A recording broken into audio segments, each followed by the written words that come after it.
Mi nombre es Vilma Guadalupe Monge, soy secretaria tercera de conflictos.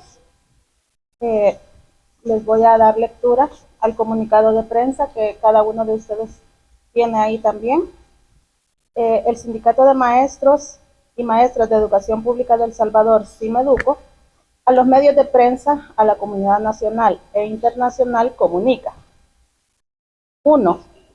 Que los salarios de los educadores en El Salvador se han congelado desde el año 2020, provocando el incumplimiento del artículo 33 de nuestra ley especial, la ley de la carrera docente, que en su artículo 33 literalmente establece: el salario de los educadores se fijará teniendo en cuenta el cargo con revisiones periódicas no mayores a 3 años, y esos 3 años finalizaron en 2022.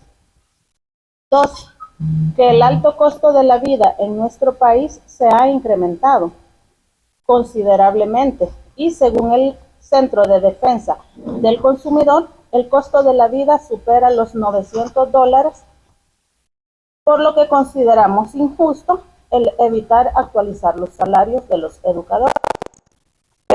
El costo de la vida, al incremento de las responsabilidades y riesgos,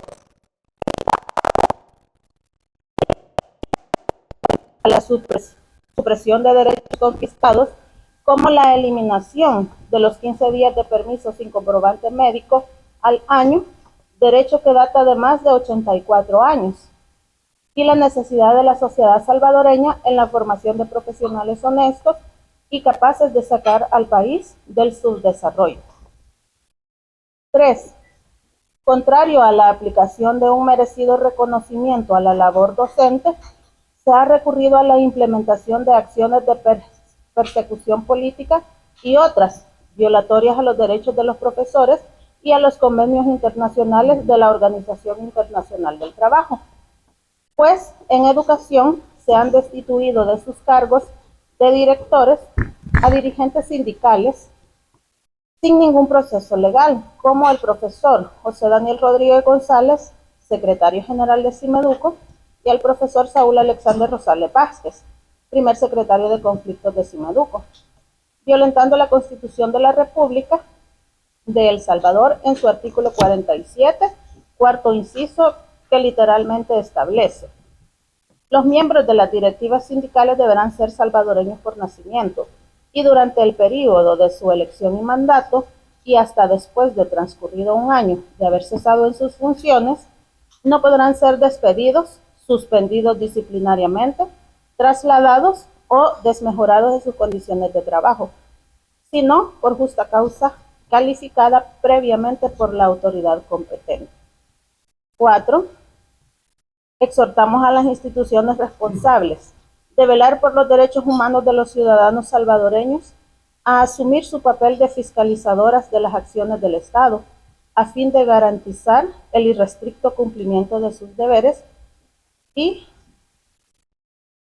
finalmente, hacemos un llamado a la unidad del Magisterio Nacional y al pueblo salvadoreño, a la comunidad nacional e internacional, a los pueblos hermanos y a los gremios de profesores de la región a solidarizarse con la justa causa del magisterio salvadoreño en su proceso de lucha por su dignidad.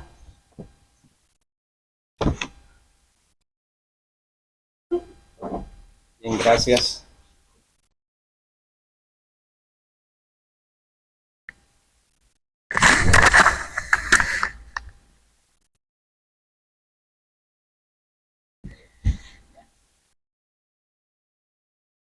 Desde el año 2020 no se actualizan los salarios de los educadores.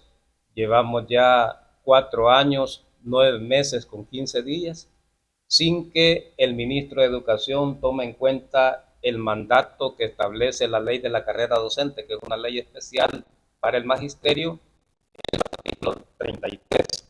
En este sentido, consideramos que es momento apropiado para que el ministro de Educación considere esa obligatoriedad legal y también ese tema de justicia para los educadores, debido a que el día de ayer el señor presidente de la República ha informado que por primera vez el presupuesto general de la Nación se presentará de manera financiada completamente, ¿verdad? Esa es una buena noticia y exhortamos al señor ministro de Educación a que presente una propuesta de incremento salarial para que sea incorporada en el presupuesto de educación y a partir del año 2025 podamos recibir ese incremento salarial, ¿verdad? Que al final es una nivelación salarial que se debe aplicar a los educadores cada 3 años. Es el caso que hemos sido testigos, por ejemplo, de la inflación que hemos vivido en el país. El Banco Central de Reserva está estableciendo que la canasta básica alimenticia y aquellas bebidas no alcohólicas han incrementado el 6.93%, es decir, la inflación en ese rubro de la economía es de 6.93%. Por otra parte, el mismo Banco Central de Reserva establece que el rubro de hoteles y restaurantes también ha incrementado el 7.01% de inflación. Eso significa que para enfrentar el alto costo de la vida, nosotros tendríamos que estar recibiendo, por lo menos en el caso de los educadores, un incremento del 28% aplicado a nuestro salario, considerando que ya llevamos 4 años, 9 meses y 15 días sin recibir el incremento salarial correspondiente.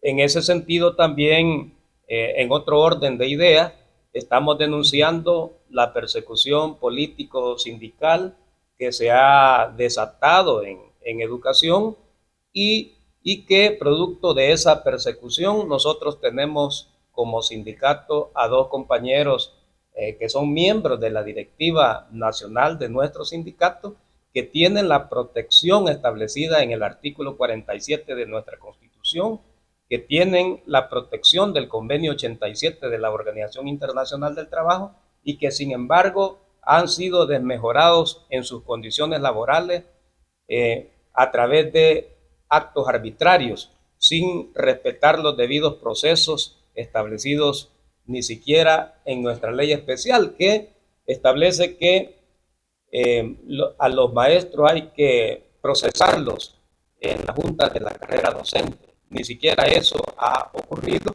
mucho menos el respeto a la Constitución de la República en su artículo 47, que establece que los directivos sindicales no podrán ser despedidos, desmejorados en sus condiciones laborales por el año en que duran en sus cargos y un año adicional.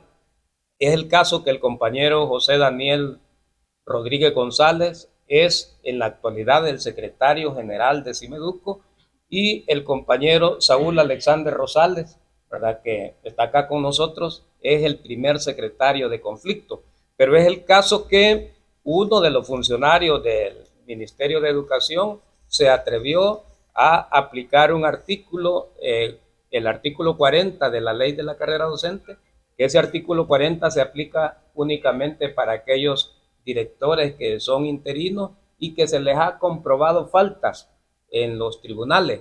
No es el caso a los compañeros, ni se les ha comprobado faltas, ¿verdad? Y han sido destituidos de manera arbitraria. Felicitamos a la señora Procuradora para la Defensa de los Derechos Humanos, a la señora Caballero, que se ha dignado en emitir ya las primeras resoluciones favorables a los compañeros, ¿verdad? La señora Procuradora ha emitido una resolución favorable en el caso del profesor Daniel Rodríguez González y en el caso también de Alexander Rosales Vázquez.